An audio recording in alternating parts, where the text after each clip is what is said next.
आज की वीडियो में हम एक्जिमा के बारे में बात करने वाले हैं। ये एक त्वचा से संबंधित बीमारी है जिसमें हमारी त्वचा पर इस तरह की समस्या हो जाती है। तो हम जानेंगे इसकी पहचान क्या होती है और इसके लिए कौन सा ट्रीटमेंट किया जाता है या फिर डॉक्टर इसमें आपको क्या मेडिसिन देते हैं। तो पहले हम समझ लेते हैं कि एक्जिमा क्या होता है। देखिए, एक्जिमा में हमें 3 तरह के साइन देखने को मिलते हैं।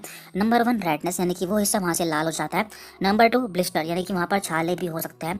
एंड नंबर 3 फ्लैकिंग, यानी कि वहाँ पर पपड़ी भी जमा हो सकती है। तो ये सभी साइन आपको देखने को मिलते हैं और इसका सबसे मुख्य लक्षण या फिर कार्डिनल फीचर है ईचिंग, यानी कि यदि आपको एक्जिमा हुआ है तो आपको ईचिंग जरूर होगी। If there is no itching it is probably not eczema, यानी कि यदि वहाँ पर ईचिंग या फिर खुजली नहीं है तो वो एक्जिमा नहीं है। इस डायग्राम से हम इसे समझ लेते हैं। तो यहाँ पर सबसे पहले है इंस्टेंस ईचिंग, यानी कि यहाँ पर हमें बहुत तेज खुजली होती है। ओजिंग और ब्लीडिंग आफ्टर स्क्रैचिंग, यानी कि जब भी आप उसे खुजाते हैं तो वहाँ पर या तो खून निकलता है या फिर वहाँ पर पस निकलता है। और यहाँ पर हमें बैक्टीरियल इन्फेक्शन भी हो सकता है, क्योंकि लगातार जो हमारा हिस्सा होता है या फिर जो हमारा घाव होता है वो खुला रहता है। तो इस तरह से यहाँ पर बार बार खुजाने से और बार बार वहाँ की परतें उतरने से स्किन थिकनिंग, यानी कि जहाँ की स्किन होती है वो मोटी हो जाती है और ड्राई स्किन हो जाती है और रेडनेस भी हमें देखने को मिल सकती है। तो ये सभी सिम्टम हमें एक्जिमा के केस में देखने को मिलता है। बात करते हैं इसके ट्रीटमेंट या फिर इलाज के बारे में। देखिए, एक्जिमा 2 तरह का होता है। एक होता है ड्राई एक्जिमा, जिसे कि हम सूखा एक्जिमा भी बोलते हैं, और एक होता है वेट एक्जिमा, जिसे कि हम गीला एक्जिमा भी बोलते हैं। तो दोनों ही केस में अलग अलग मेडिसिन दी जाती है। तो जब भी आप डॉक्टर के पास जाते हैं, डॉक्टर आपको कुछ मेडिसिन देते हैं। तो पहले हम बात कर लेते हैं ड्राई एक्जिमा के बारे में, यानी कि सूखा एक्जिमा हो जाने पर डॉक्टर आपको कौन कौन सी दवाएं देते हैं। देखिए, ऐसे केस में मैक्सिमम ऑइंटमेंट या फिर क्रीम दी जाती है। तो यहाँ पर कौन कौन सी क्रीम दी जाती है? देखिए, ऐसी क्रीम दी जाती है जिसमें कि बेंजोइक एसिड और सैलिसिलिक एसिड पाया जाता है। तो इसके लिए कई सारी क्रीम आ जाती हैं, जैसे कि केरालिन या फिर प्रेगमेटर। तो इस तरह की कई सारी क्रीम डॉक्टर द्वारा पेशेंट को दी जाती है।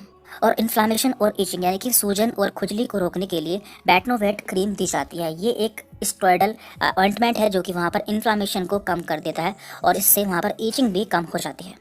और जब मरीज को बहुत ज़्यादा खुजली होती है तो ऐसे में एक दवा भी दी जाती है। तो इसके लिए यहाँ पर सिट्रजिन टैबलेट का इस्तेमाल किया जाता है, जिसमें कि सिट्रजिन सॉल्ट पाया जाता है। ये एक एंटी एलर्जिक या फिर एंटी हिस्टामिनिक मेडिसिन है जिसका इस्तेमाल ईचिंग के लिए किया जाता है। अब बात करते हैं वेट एक्जिमा के बारे में, यानी कि गीले एक्जिमा के बारे में, या फिर ऐसा एक्जिमा जिसमें लगातार ओजिंग यानी कि पस या फिर खून निकलता रहता है। तो इसके लिए कौन कौन सी दवाएं दी जाती है? तो इसके लिए यहाँ पर एक स्टेरॉइड मेडिसिन दी जाती है जिसमें कि एक एंटीबायोटिक भी होना चाहिए।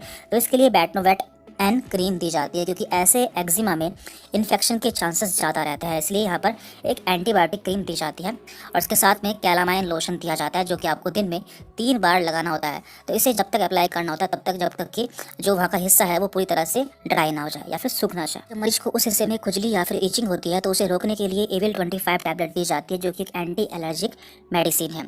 इसके अलावा कभी कभी एरिथ्रोमाइसिन 500 टैबलेट भी दी जाती है, जो कि एक एंटीबायोटिक टैबलेट है। इस टैबलेट का इस्तेमाल इन्फेक्शन को रोकने के लिए किया जाता है, क्योंकि वेट एक्जिमा में इन्फेक्शन के चांसेस बहुत ज़्यादा बढ़ जाते हैं।